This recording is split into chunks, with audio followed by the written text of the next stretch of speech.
Ladies and gentlemen, what you're about to witness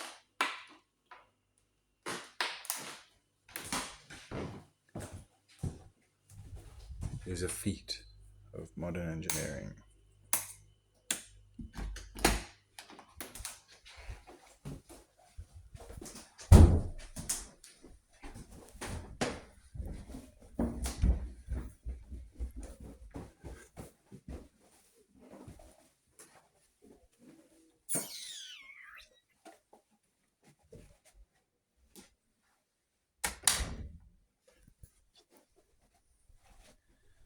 I would like to invite you to my phone. Writing a book is a horrible, exhausting struggle, like a long bout with some painful illness. That's a lovely way to start off. I've got a lot of people on the phone here. Would you try and be a bit more forthcoming, mister? One would never undertake such a thing if one were not driven by some demon one can neither resist nor fully comprehend. Ah, her, yeah. We were talking about that. That's hilarious. I guess we'll go to Cat Williams then. That's true. These two are freaking out, actually. They're like, why do you keep putting us on these terrifying phone calls? How did you actually see the first vehicle or ship or craft that you knew for sure wasn't of this manufacturer on this planet? Well, we're trying to show them how we have a conversation, but if we don't give them any direction or any kind of conversation at all, then we'll end up just with a load of gibberish. So, hey, how are you doing? Jeremy Corbell and Chris Cuomo. Or some of the other people that are on the phone, like General Schwarzkopf. Unopposed for all intents and purposes from this position. Oh, yeah. Fun opposed. Oh yeah, what was the George Orwell? 1984. Oh yeah, that. Well, who else have I got? I've got David Graeber, because we're talking about anarcho-syndicalism. This is basically something to do with some groups that keep secrets and lies and stuff that are challenging the utility of government and as to whether or not the modern world will survive or form some kind of insane... No longer be told apart. Example I always give is a bank. I was on the phone not long. Yeah, he's talking about the World Bank and top-down systems of governance and how they're kind of some pseudo-legitimization. For a creative inquiry. Yeah, so, well, I just don't want the conversation to be dominated by any small control girls or anything. Yes. Well, I did see it probably the second or third time I went out to the facility. Oh, well, yeah, I had just asked a question about the nature of the family home. That's true. He really had a different... Right. The sequel to that song was a surprise, huh?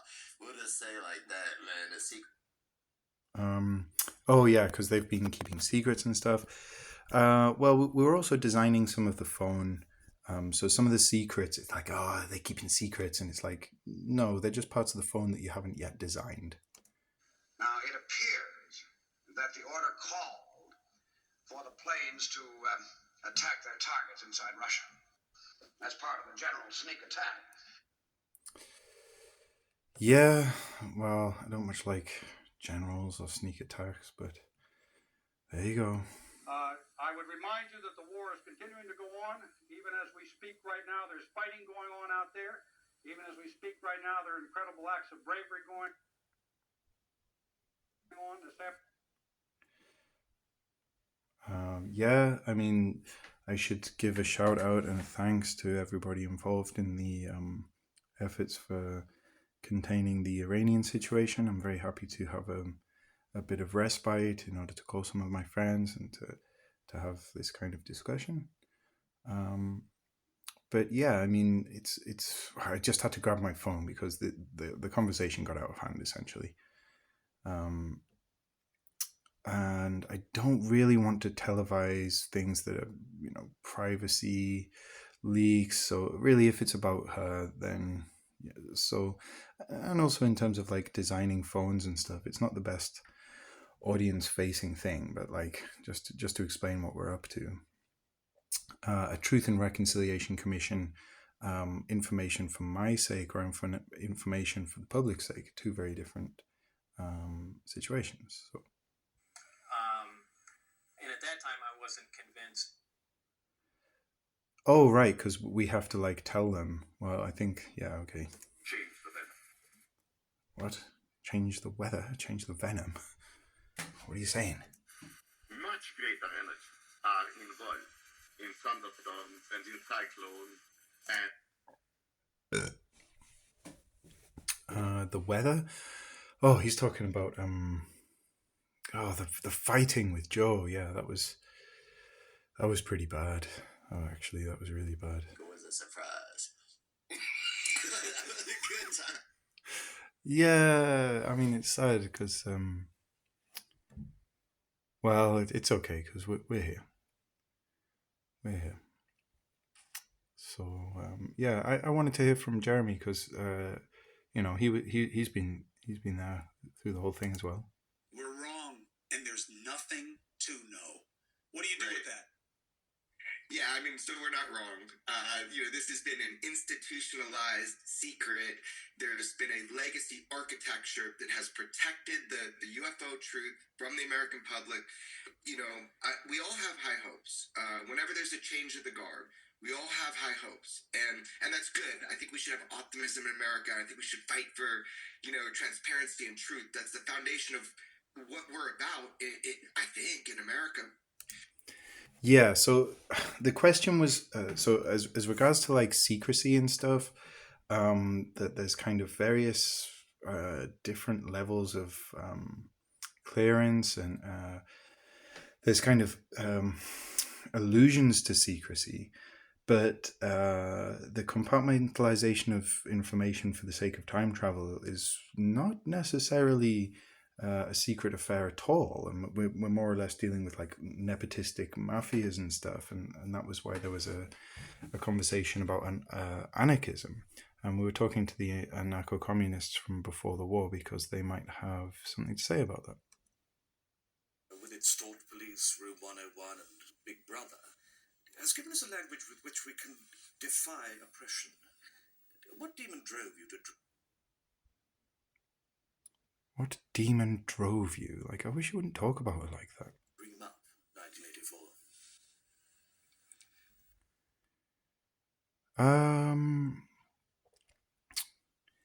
Yeah. Well, yeah, always asking for an introduction of some form because he is one of the only people that we have that's kind of a living veteran at the time. So can speak to the realities of the intelligence service as he sees it, which is very different from what I'm doing, right? Copy over. Okay. So, well, I'm not sure. Maybe he would like some judicious editing to be able to.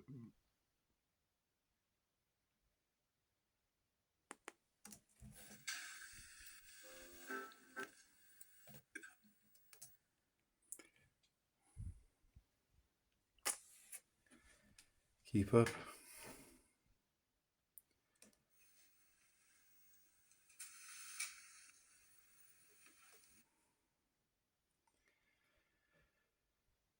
Well, he says 1,000 words with this tragic lament, essentially. It was a feeling of relief, almost of pleasure, at knowing yourself at last genuinely down and out. Yeah, well, we were calling him, he said, it's nice to know who you're talking to, her.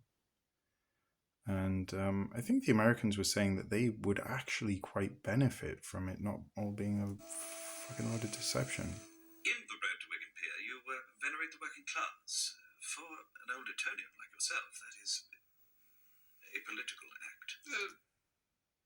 Yeah, you must. Using the word political in the widest possible sense, desire to push the world in a certain direction, to alter other people's idea of the kind of society they should strive after. And so you were, by your early 30s, a political writer? No book is completely free of political bias.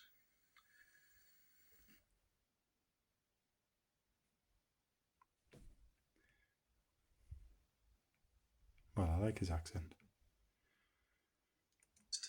That's what the craft was. When I first...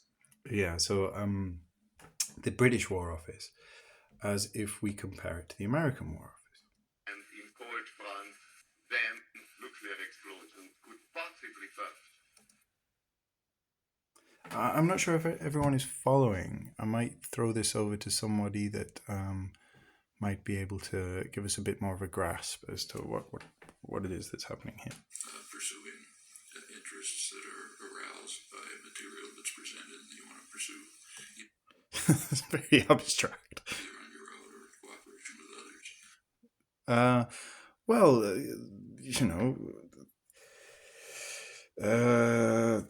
the anarcho-syndicalists or the anarchist communists and this kind of post-truth commission that's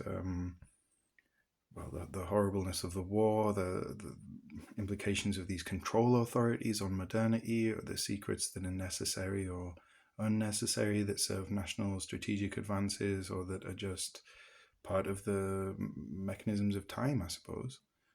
And this goes all the way through up to... No, sorry, yeah. Saw it. I thought that this was a U.S.-made, very advanced next-generation fighter, and in fact that this would explain all the UFO sightings.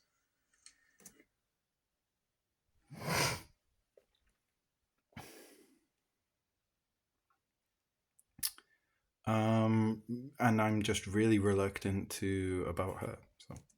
But we're in a situation where it's possible the institutionalized secrecy on this issue and others is so powerful that people just fall in line. I hope that's not the case, Chris. I hope. And it's all couched in this very modern language. I think, if like Bob's a good bit of time away, so he's not like saying so much about hoping and all this kind of stuff. There's a modern religious fervor that's just fucking insane, to be honest. It was only later to find out that wasn't the case. Well, yeah, I might be somewhat demoralized. I'm not sure why the conversation is feeling as though it's being pulled in that direction. And that might be possibly an unwanted control. I'm not sure if I would count that as an adversarialism. There is, however, another reason where there is more of a connection. Nuclear explosions underground can cause effect as we adjust it. And in scientific terms, this is interesting. Well, they were talking about whether or not drugs influence the weather. Because with the help of nuclear explosion, it was possible to compare known energy explosions with earthquakes, and now for the first time. The alarmism, the realities of the situations that we have to talk past in order to get what we'd like to say said. I know. Right. That was a good time. It was a good time. When was that? Well, it wasn't then. And escape retaliation because of... Yeah, then. But I'm seeing signaling that it might be. So the second wave of pushback is, nah, Jay, I got you, but not with Trump. Trump is anti-deep state. He's blowing things up, man. We're going to learn about what happened to the Kennedys. Well, I told him that he had to fake his own death, and he promised to. You mean to tell me, General Churchison, that you will be unable to recall the aircraft? That's what silence. What? That's not science. Okay, back to these guys. When I started receiving some documentation on the craft and actually got to go in it and found out what the scope of the well, they're asking all kinds of questions. Project was,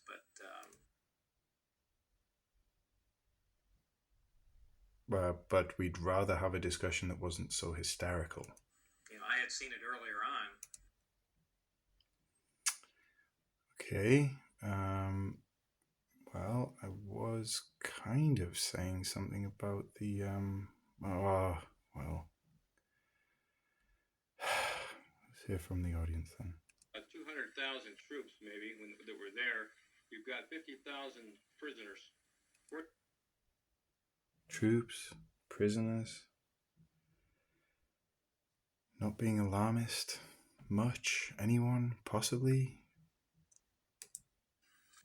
There was just an extraordinary change, both in his writing and in a way also in his attitude. Okay, I'm going to sign off, I'm afraid.